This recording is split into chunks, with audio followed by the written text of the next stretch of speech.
दोस्तों नमस्कार। आप देख रहे हैं जालौन टाइम्स न्यूज चैनल। बात शुरू करने के पहले हमेशा की तरह आपसे वही एक गुजारिश करनी है, निवेदन करना है, अपील करनी है कि आप हमारे चैनल को सब्सक्राइब जरूर करें और इसमें जो घंटी की आकृति का बटन है उसको दबाएं ताकि जो भी नया वीडियो हम डालें उसकी सूचना आपको तत्काल मिल जाया करे। आप हमारे चैनल को लाइक करें, शेयर करें और कमेंट बॉक्स में अपनी प्रतिक्रिया लिखना न भूलें। आज हम चर्चा करने वाले हैं समाजवादी पार्टी की स्थिति। जो देश भर में विपक्ष का जो सबसे मजबूत गठबंधन बना था इंडिया, वो उसका सिराजा बिखरा था। देश भर में तो बिखर ही रहा है, उत्तर प्रदेश में भी वो बिखराव की ओर है। और इस इंडिया गठबंधन का उत्तर प्रदेश में जो सबसे बड़ा घटक है यानी समाजवादी पार्टी, उस समाजवादी पार्टी के अंदर ही बड़ी धसकन पैदा हो रही है, बड़ी दरारें आ रही समाजवादी पार्टी के अंदर।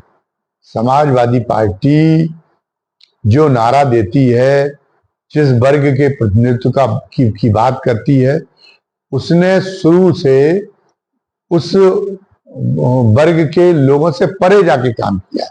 शुरू से ही उसकी कुलीन परिस्थिति सामने आई, जबकि समाजवादी होने के नाते उसे तो काम तो शुरू करना चाहिए था समाज में तलहटी पे खड़े लोगों के लिए, वंचितों के लिए, शोषितों के लिए, उन लोगों के लिए, बदेश लोगों के लिए, उनके लिए काम करना शुरू करना चाहिए था। लेकिन शुरू से ही उसने कुलीन परिस्थिति का बड़ा परिचय दिया और उसके लिए वो विरोधाभासों की शिकार होती रही।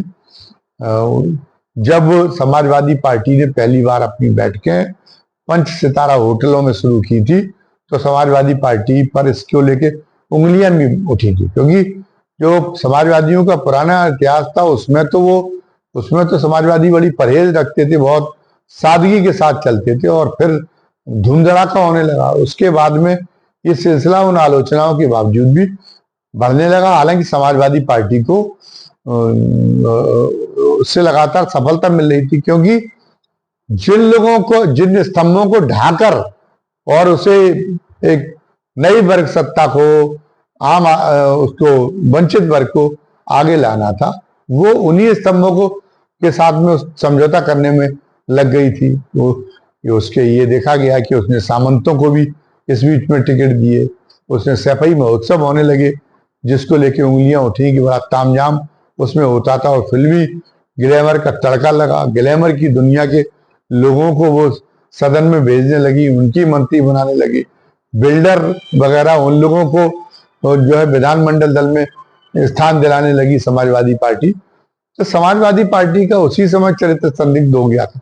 इस बीच समाजवादी पार्टी ने जब शुरू में जब मुलायम सिंह जी जनता दल टूटा था और मुलायम सिंह ने समाजवादी जनता पार्टी के माध्यम से जोर आजमाइश की थी, तो उन्हें जनता दल के मुकाबले बड़ी नीचा देखना पड़ा था, क्योंकि उनको उत्तर प्रदेश में बहुत 30 से भी कम सीटें आई थी और जनता दल ने, सरकार जरूर चली गई होगी लेकिन 94 सीटें उसने हासिल कर ली थी। जबकि मुलायम सिंह ने कोशिश ये की थी कि जहां से हम न जीत रहे हो वहां से जनता दल में ही जनता दल का उम्मीदवार ने जीते। उन्होंने अपनी जीतने की कोशिश कम की थी, जनता दल को हराने की कोशिश जरूर की थी। इसके बावजूद भी जनता दल को 94-95 सीटें मिल गई थी और मुलायम सिंह 30 सीटों पर सिमट गए थे और उनका जो है उनका राजनीतिक अस्तित्व समाप्त हो जाने की बातें कही जाने लगी। तो ऐसे में उन्होंने बहुजन समाज पार्टी के साथ में गठबंधन किया। समाजवादी पार्टी तब तक बन चुकी थी, तो बहुजन समाज पार्टी का जो गठबंधन था, तो लगा कि अब जो समाज का शोषित और वंचित तबका है, वो शोषित और वंचित तबके को समाजवादी पार्टी उसके हितों के लिए काम करेगी। ये गठबंधन मिलके और सामाजिक परिवर्तन का एक बड़ा संवाहक बनेगी। लेकिन ये गठबंधन ज्यादा दिनों तक नहीं चल पाया। अब इसमें जिसकी जो भी गलती हो, मैं ये नहीं कहता कि बहुजन समाज पार्टी की गलती थी उसके पीछे या समाजवादी पार्टी की गलती थी।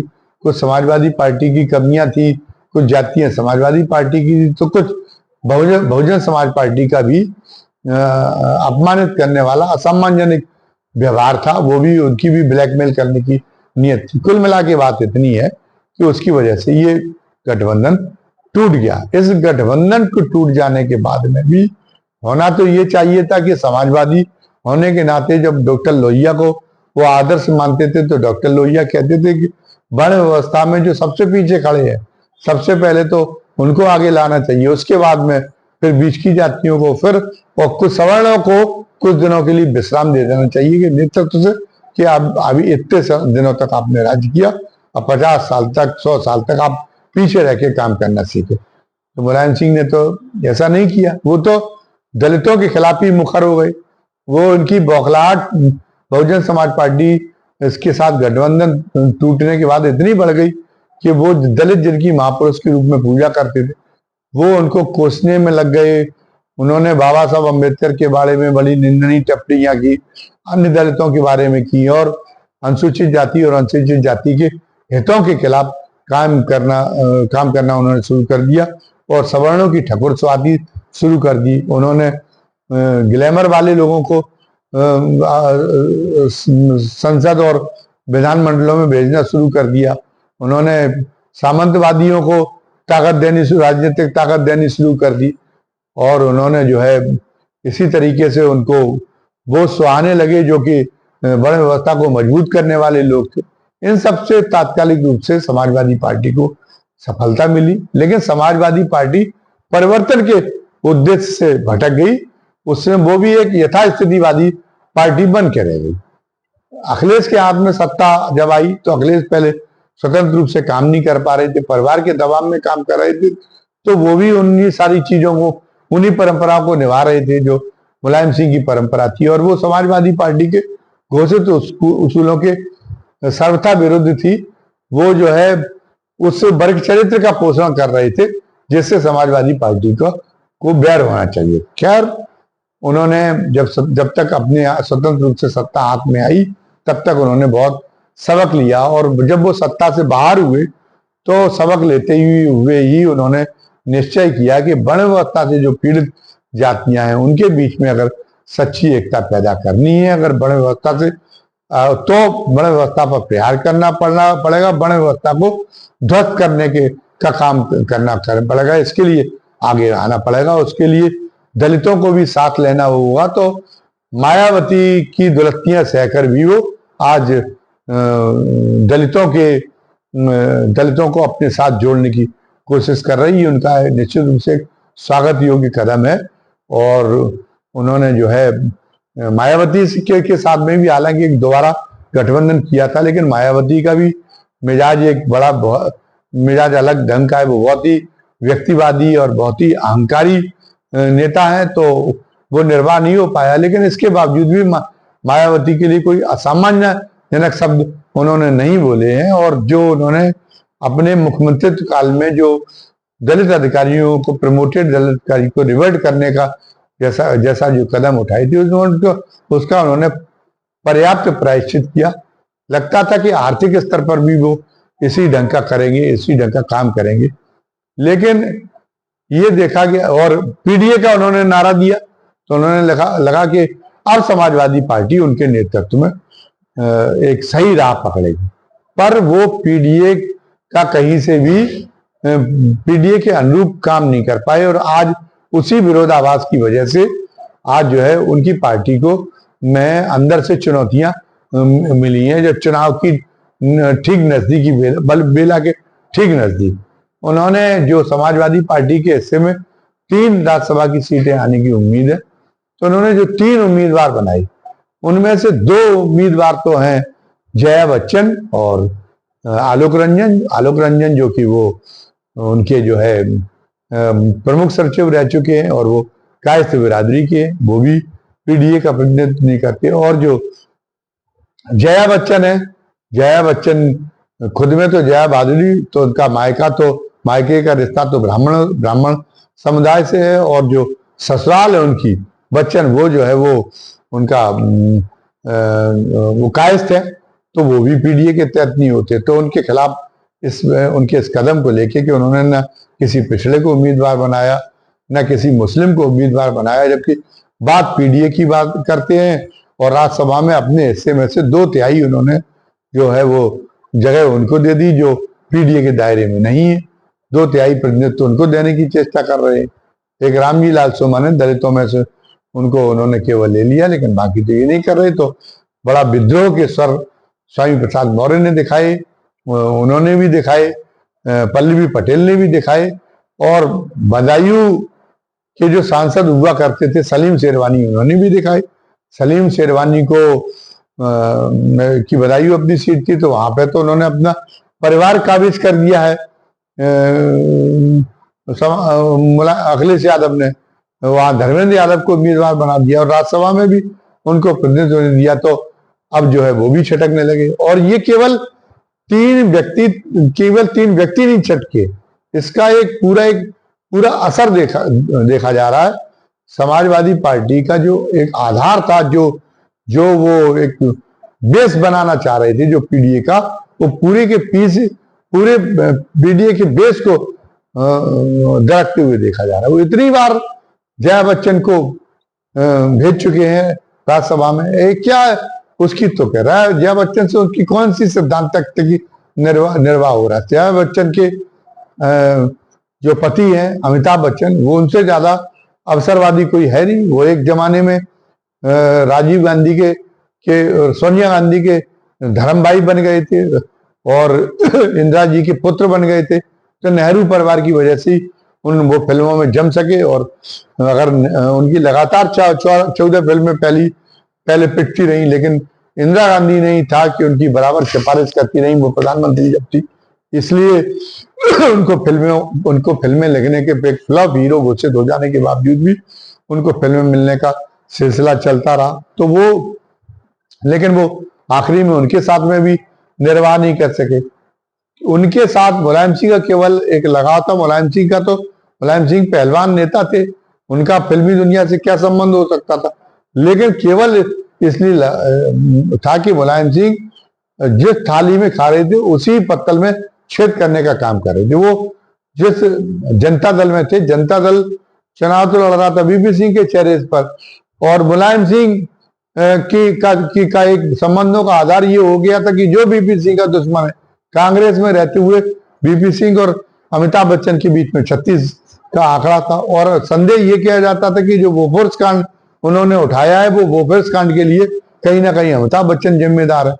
तो अमिताभ बच्चन को केवल इसलिए प्रश्रय देना शुरू किया, उनके साथ में उन्होंने इसलिए रिश्ता बनाया क्योंकि उनको बीपी सिंह का विरोध करना था जनता दल में रहते हुए, और अमिताभ बच्चन के अंदर कोई खासियत नहीं थी। अमिताभ बच्चन, जैसा कि मैं बताता हूं कि इतने अवसरवादी हैं, और अमिताभ बच्चन को जानने वाले जानते कि उनका केवल मतलब सिर्फ जो है पैसे से है, वो ज्यादा से ज्यादा कमाई कर सके। वो एक धन पशु की श्रेणी में आने वाले अभिनेता हैं। जब उन्होंने बीपीएल से करार किया था तो 25 करोड़ रुपए का उनका एडवर्टीजमेंट का करार था, और हिंदुस्तान में 25 करोड़ रुपए अगर मिलते तो बहुत ज्यादा उनको इनकम टैक्स देना पड़ता।